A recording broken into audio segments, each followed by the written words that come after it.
So I want to introduce my mom, Miss Rosemarie Allen, who is actually a student at the University of Colorado, Denver right now, receiving her PhD.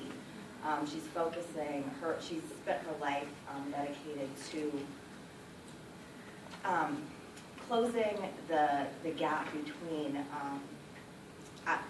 children of color getting expelled from schools. Essentially, her focus is on making sure that they are not being forced to leave before they have to. She finds that children of color are often suspended and expelled and are put in special education and things like that exponentially more than white children. And so she spent her life helping them, starting from early childhood to elementary education, working at the state level, and now she's working as the director of Colorado Children and Families.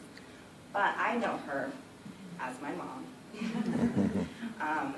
Unfortunately, she couldn't be here today because she was in Washington, D.C. But I think I was, Maisha, I knew your brother. And actually got really mad at your brother at prom. Once, and I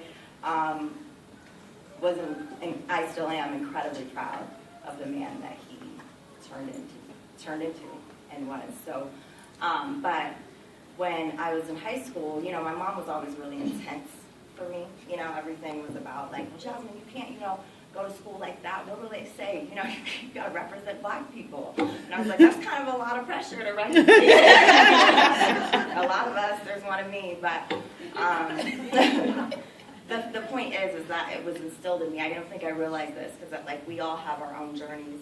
I went to Florida State University, fully convinced that I would only speak to my parents on the phone once a week to ask them for money or to make the, you know, obligatory, yes, I'm fine, call, and they dropped me off on the steps of Osceola Hall, and I have never cried so hard in my life. And I spoke to my mom and still do speak to my mom every day since then.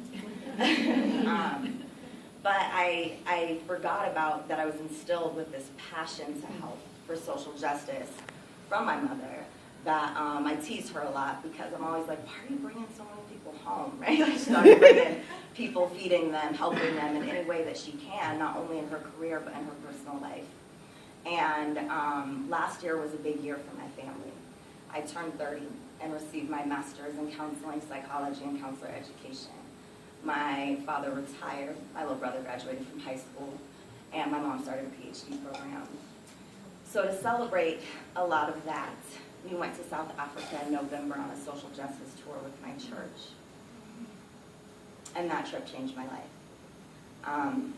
But not because I came back with these grand ideas or anything like that, but because I was forced to remember. And most importantly, I remembered that I was instilled with a legacy of social justice that's a direct impact of my mom and how she has always told me I needed to help. My first career was in advertising because at 19 I thought being a grown-up would be wearing high heels and getting a cute business suit and like getting a BlackBerry, but the one that had like the roller thing on the side. And I wanted an assistant that I could yell at and would bring me lunch. And then I realized that I was the assistant when I went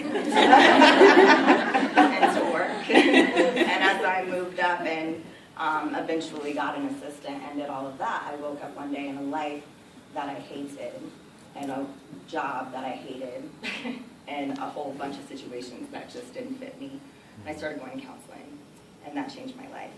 But I realized on that trip to South Africa that it wasn't me or my job or my lack of business suits and an assistant that made me want to help people. It was the fact that my family legacy was helping people, and it wouldn't be that way. I feel like I've always felt that I could make a difference in people's lives, and I've always felt empowered to change my own because my mom does it consistently, still, and always has. So I can't think of a better person for this award, and I thank you for giving it to her.